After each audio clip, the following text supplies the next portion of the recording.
नमस्कार, रोखोक मराठीच्या या नवीन व्हिडिओमध्ये तुम्हा प्रेक्षकांचं स्वागत आहे। आपण नाशिक जिल्ह्यातील एका मतदारसंघाचा आढावा या व्हिडिओतून बघू। आदिवासी बहुल मतदारसंघ असलेल्या कळवण सुरगाणा मतदारसंघात राष्ट्रवादी काँग्रेस अजित पवार गटाचे म्हणजेच एनसीपी अजित पवार गटाचे विद्यमान आमदार नितीन पवार हे आहेत। अजित पवार यांच्याकडून नितीन पवार यांना पुन्हा एकदा संधी देण्यात आली आहे। तर दिंडोरी लोकसभा निवडणुकीत अखेरच्या क्षणी माघार घेणाऱ्या मार्क्सवादी कम्युनिस्ट पक्षाचे माकपचे महाविकास आघाडीचे उमेदवार कळवण विधानसभा मतदारसंघ सोडल्याची माहिती मिळत असून माकपचे माजी आमदार जीवा पांडू गावित म्हणजेच जेपी गावित या नावाने प्रसिद्ध असलेले उमेदवार ह्या निवडणुकीच्या रिंगणात महाविकास आघाडीकडून उतरणार आहेत। त्यामुळे कळवण सुरगाणा विधानसभा मतदारसंघात नितीन पवार विरुद्ध जेपी गावित यांच्यात मुख्य लढत होणार असल्याचे दिसून येत आहे। कळवण आणि सुरगाणा मतदारसंघ 2009 साली मतदारसंघ पुनर्रचनेत अस्तित्वात आला।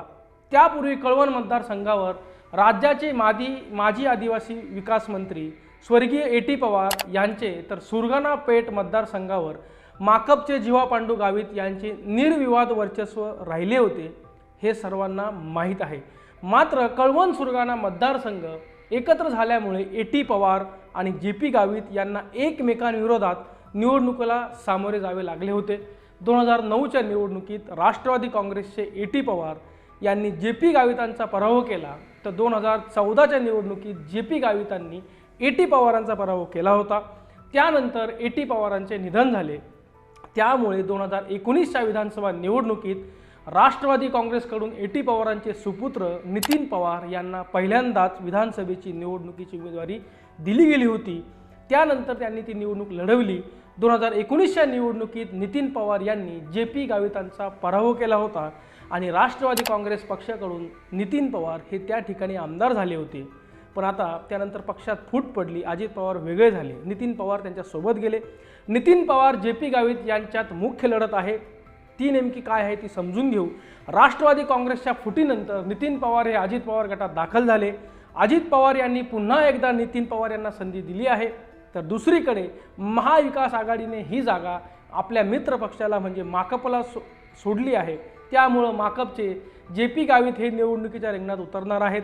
त्यामुळे या दोघांमध्ये मुख्य लढत पाहायला मिळेल।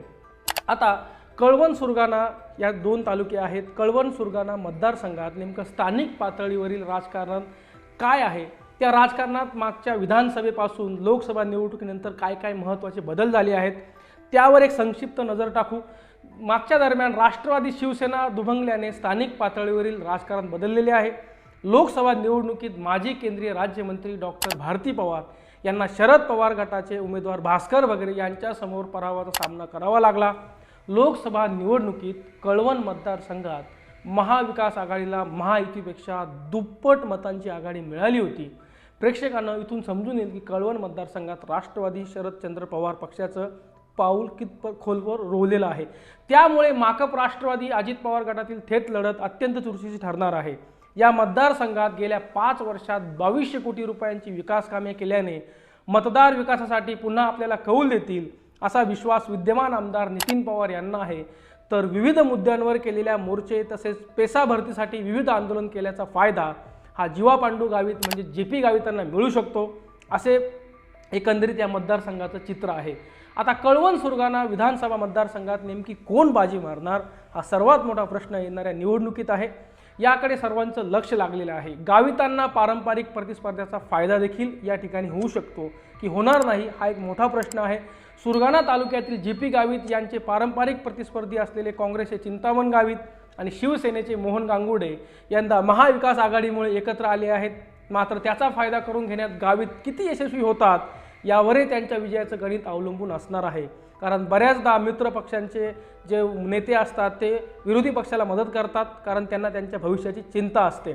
यानंतर संभाव्य उमेदवारांकडून राष्ट्रवादीकडून आमदार नितीन पवार, माकपकडून माजी आमदार जेपी गावित, रमेश थोरात, एनडी गावित, समीर चव्हाण, बेबीलाल पालवी, तुळशीराम खोटरे यांच्या नावाची चर्चा आहे।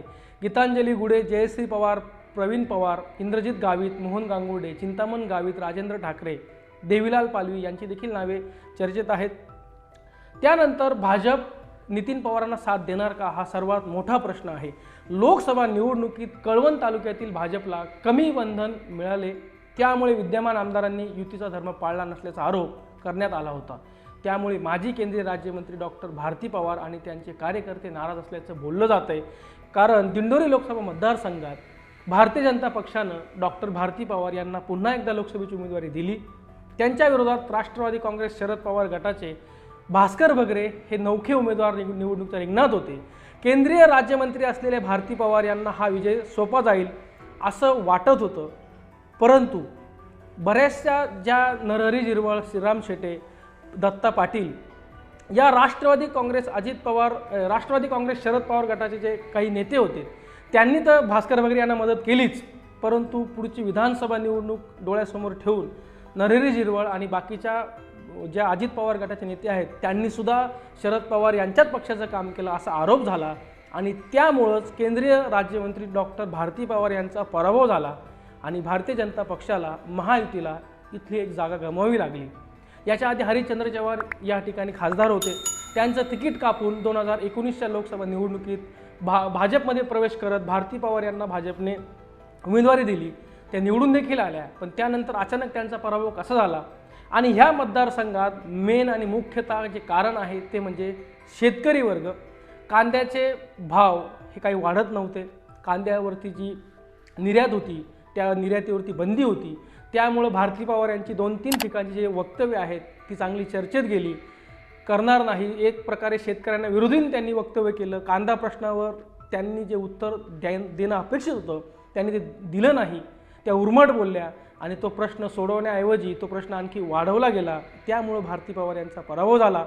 आता नितीन पवार हे राष्ट्रवादी काँग्रेस अजित पवार गटाकडून काम केल्यामुळे 2200 कोटीची कामं मागच्या 5 वर्षात आणल्यामुळे विजयी होतात की सिंपती आणि सहानुभूती मिळून महाविकास आघाडीचे उमेदवार JP गावित हे माकपचे उमेदवार म्हणजेच महाविकास आघाडीचे उमेदवार विजयी होतात हे आपल्याला निवडणुकीचा निकाल लागल्यानंतर समजेल। प्रेक्षकांनो, ह्या व्हिडिओमध्ये इथेच थांबू। तुम्हाला काय वाटतंय, या कळवण सुरगाणा मतदारसंघात नितीन पवार हे पुन्हा विजयी होतील की त्यांचा पराभव होऊन माकपचे JP गावित विजयी होतील, याबद्दल तुमचं काय मत आहे ते नक्की कमेंट बॉक्समध्ये लिहून आम्हाला कळवा। आपल्या रोकठोक मराठी या यूट्यूब चॅनलला सबस्क्राईब करा, सोबतच चॅनलचे व्हिडिओज बघा, ते लाईक करा, शेअर करा आणि जे बेल आयकॉन दिसतंय ते प्रेस करा, त्यामुळे येणारे नवीन व्हिडिओ तुमच्यापर्यंत सर्वात आधी येतील।